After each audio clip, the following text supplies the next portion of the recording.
it nice to hang with your best friends? What's so fun about it? You think alike, right? You think like your best friends a little bit. I know mine. They make me laugh. They laugh at my jokes. That's always a plus. Don't get that everywhere.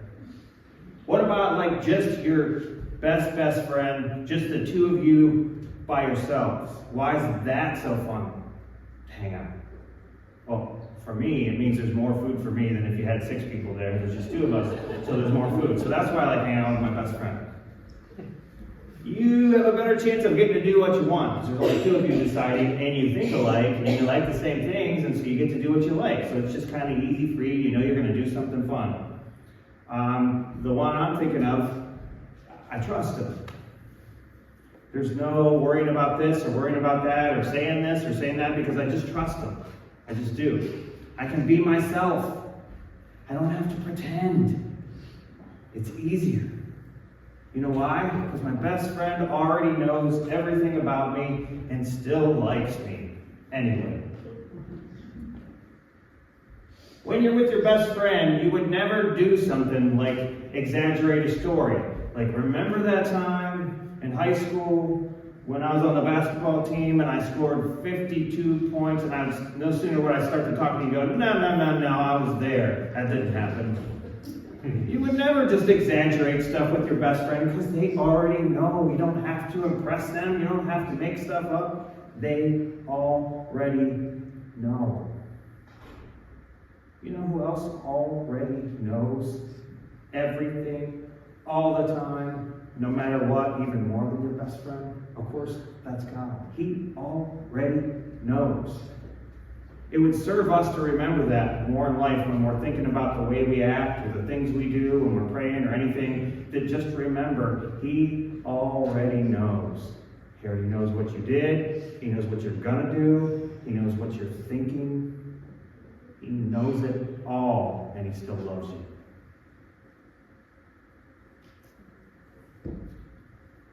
So as we continue in this one this week, this is called Just the Two of Us, Lessons from the Sermon on the Mount.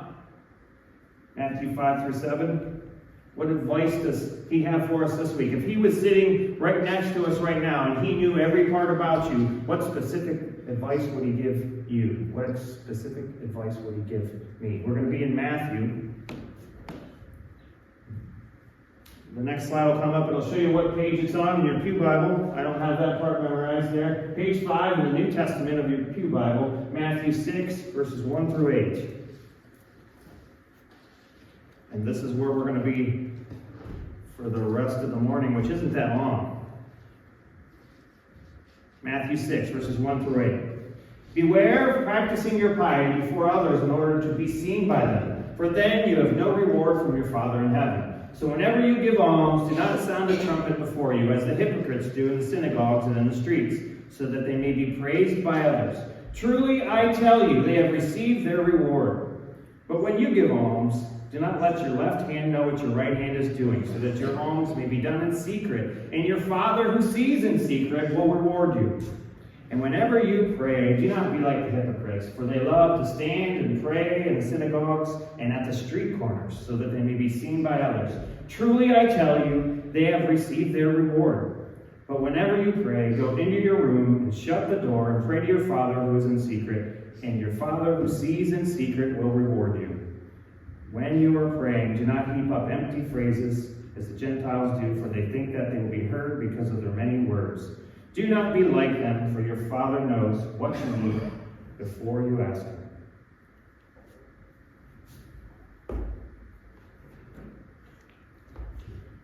I looked at this week and I'm like, that's all pretty easy advice. Like, I don't have to add anything to it. Like, you read it initially, you're like, oh, don't do that. Do this. Don't do that. But this is kind of why. So the first one is just reward. Just reward. And we're focused on them words there. To be seen by them. No reward from your Father in heaven. Praised by others. Receive their reward. What does it mean? It talks about the blowing of trumpets in there. There was a time when, for good reasons, if they were collecting money for the poor, when they would get more money, they would blow the trumpets because something good happened and people donated. It's kind of like when Cold Stone Creamery first came to be about. You go to there, get ice cream, and if somebody left a tip in the jar, somebody would ring the bell and they'd have to sing this little jingle, drawing attention to the fact that somebody just gave a tip. It's kind of cute, and it's for a good reason. You're celebrating people who did it. But that was done by others, right? I gave a tip, they celebrated it. What if I blew my own trumpet? Hey, I just gave some. Hey, can you sing a little song for me? Hey, I just did it. People did that. And people would pray, and they would go to a street corner where everyone would see them. And they would pray, and if they got an audience, they would pray for longer. Sounds crazy, but they were known as holy men, so they'd want to be seen as holy men. They'd want to be seen caught doing what people thought they were. Their goal was to be seen doing good, to look holy. And you know what God says about that? You already got your reward. If your goal is to look holy, congratulations, it's done. You did it where everybody could see you, so you look holy. That is your goal. If that's your goal, that's what you get. I'm old enough to where they did some special things in 1985. Come on, kids, work with me here. They put together this thing called USA for Africa, and they sang this song, and it was on MTV, and it was on the radio. It was called We Are the World. If you remember that, there was about everybody on the planet that volunteered for this and sang. We're talking Lionel Richie, Stevie Wonder, Paul Simon, Kenny Rogers, Tina Turner, Billy Joel, Michael Jackson, Diana Ross, Bruce Springsteen, Smokey Robinson, Bette Midler, Huey Lewis, Ray Charles, Cyndi Lauper. You got to recognize somebody in there. There's even more. All of those people got together and sang part of the song so that they could raise money, and all the proceeds went to help famine around the world. So it's for famine relief and to raise money. But that whole list I just gave you, because they're singing for charity. What if they then, after they were done, said, that made a lot of money. Can I get paid? No, they were already paid, right? They got seen as working for charity. They did it. They got their reward already. They couldn't go back then and say, I want my reward. Look at all the good I did. Look at all the records you sold. That would be silly, right? You'd never ask to be paid after that. It would, first of all, you'd look bad, but you would say, no, here's your receipt. You already got it. Everybody knows you did it. It's good PR. It is what it is. When you do something for God, you do it for God. When you do something to look good, you do it to look good. You can't have both. I'm not saying you don't look good when you do it for God, but your reward will be what you seek. If you do it to look good, congratulations, you did it and you look good. Then you can't say, God, look what I did. Because you did it to look good, not for God. So you get what I would call a just reward, just what you're seeking. If you're seeking the praise of men, you get the praise of men. If you're seeking only the audience of God and that's why you're doing it, you will get that just reward. His next advice is cut the fluff. 2, cut the fluff. And I highlight in there the things that he said there. If you're praying, do not heap up empty phrases. Think that they will be heard because of their many words. Your Father already knows what you need before you ask him, so cut the fluff. There were people in Christianity, in Judaism, and in other religions who would heap up all kinds of words when they're praying. And they would call it an array of divine names. They'd pick all these names for God, and they would say them all, and they were hoping to hit the right combo to win an audience with the God that they were seeking. And that's why they said all those words. I'm not saying you can't say the right words for the right reason, but they were hoping to get the favor of the God that they were praying to. If I just say the right thing, and he's going to listen, and he's going to give me what I want. God doesn't want you to do that. He wants you to speak to him as Father, like you know him as Father, and to trust him. Your words when you pray don't wake up a reluctant God. He's already there, and he wants to help you. You don't have to say the right things because he already knows. Your prayer's for you just as much as it's for him, because he already knows. He wants to listen. You don't have to do all that fluff. What do you think if I made a rule in my house that if my children came and they needed to ask me for money, or they needed to ask for this or that, I said, okay, here's how you do it. You come into the room, you knock on the door, you come in the door, when you get in the room, the first thing you do is you stand here like this, and you go like this, and you go, "Oh, Captain, my Captain! I stand in your presence. Would you grant me this one wish?" You would think I was a lunatic. I've never done that. Just for the record, there's no hoops you gotta jump through. But what if I did that? That would be ridiculous. I don't require that for my children to talk to me. And they know that. Neither does God. You don't have to sit there and go, "Oh, Captain, my Captain." You don't even have to. You can if it makes you feel better. You can say, "Wonderful Counselor, Mighty God, Prince of Peace, I come to you." But you say those things if you know him as those things. Does that make sense? Like, I hope they would come to me and say, "Patient Dad, doesn't yell too much, only at the TV sometimes." But they already know me. They don't have to say big fluffy words that I'm not to impress me to get what they want. It doesn't work that way. I don't require it, and neither does God. They don't need to butter me up. They don't come, "Hi, Dad. You know, it would really be nice for school, and I'll make your favorite food." They don't do that, probably because they know it wouldn't work. And I give them credit. That's not what they're about. Either I'm going to do it or I'm not, right? Because I already know. You know how when you're a parent, you know what they're going to ask before they ask it. God really does that. I just try. Buttering up doesn't increase getting what you want with me. And it doesn't work that way with God either, because he already knows what you need. He already knows what you want. He already knows what you're going to ask. And he knows the outcome already. So you don't have to butter up God and say all fancy words. Cut the fluff. And the last one, 3, secret reward. Some of the things he says in here: "Do not let your left hand know what your right hand is doing. It's done in secret, so the Father who sees in secret will reward you." And then later on, "Pray, go into your room and shut the door and pray to your Father who is in secret. And your Father who sees in secret will reward you." That's what we read before.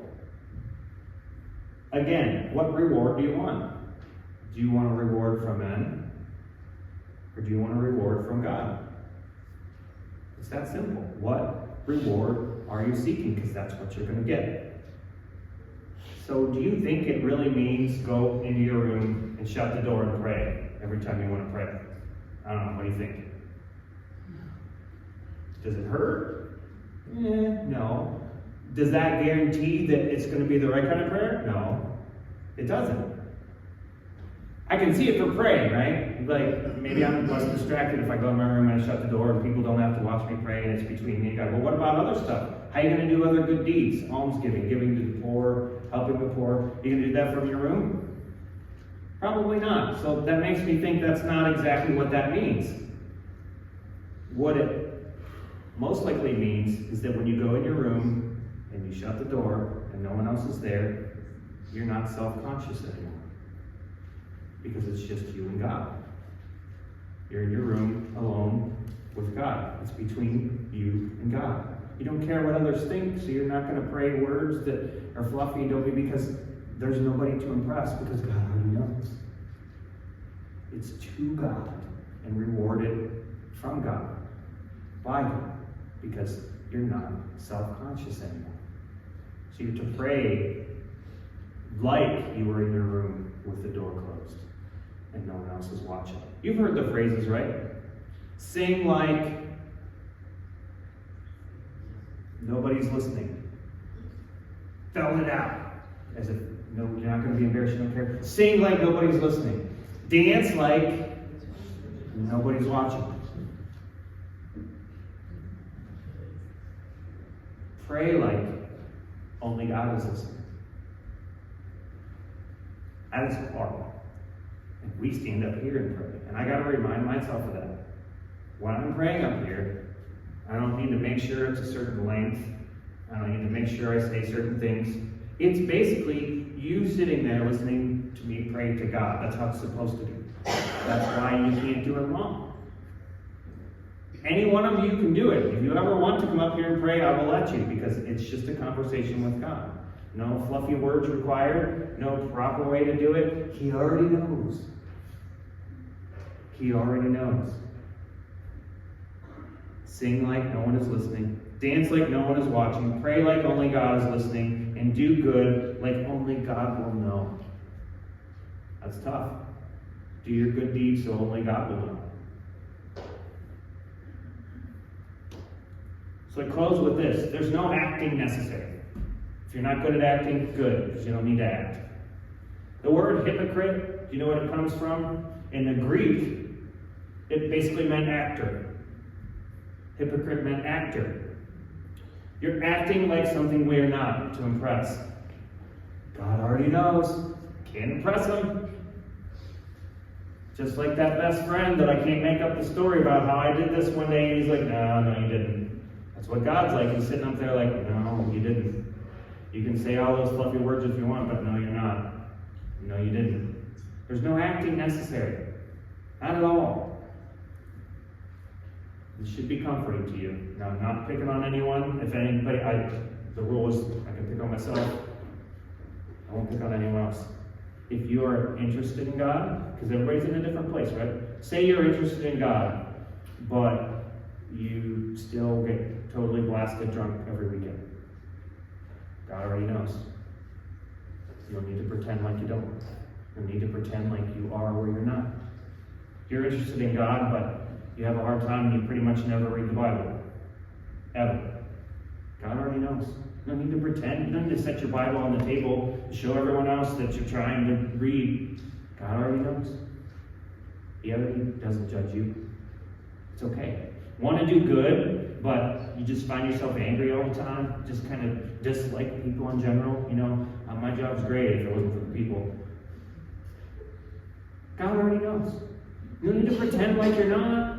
I'm not saying don't try to better yourself. I'm saying you don't need to pretend like you're not something that you are, or that you are something that you're not. You are where you are, and God already knows. You can try to better yourself, and He will help you, but you don't need to hide it. People actually like when you're honest.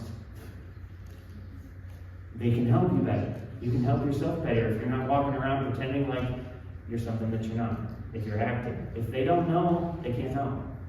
And God already knows, so it's pointless. See, acting equals hypocrisy. It means your inside doesn't match your outside, or your outside doesn't match your inside. You're not fooling anybody. God already knows. Here's the problem with it. It interferes with the Spirit. You want the Holy Spirit to flow freely through you to help you make decisions, to help make you have a better life, to help you help people. Doing things like acting and pretending like you are things that you're not, it gets in the way. It's like, here, I want to flow, but I keep running into this thing. It's called being false. It's called hypocrisy. I don't reward that. I already know. What are you doing that for? You're wasting your time. I already know. Why? He already knows. It's just you and God. It's just me and God. That's what matters. If you want a reward from God, if you want to know God, seek God and God alone. Want a reward from man? Go ahead. That's why the people that are closest to God, people, they think they're crazy. Talking to a ghost, talking to somebody I can't see. They don't care what I think, but they're like, what are you thinking? That's how you know you're doing it right. You're so in tune with God that you're like, I don't get it. What does He see? Why is He so happy? I don't get it. You see all the stuff that's going on in His life, and He's just smiling and dancing like no one's there. Exactly. That's how you best relate with God, whether it's giving, helping, praying, just the two of us.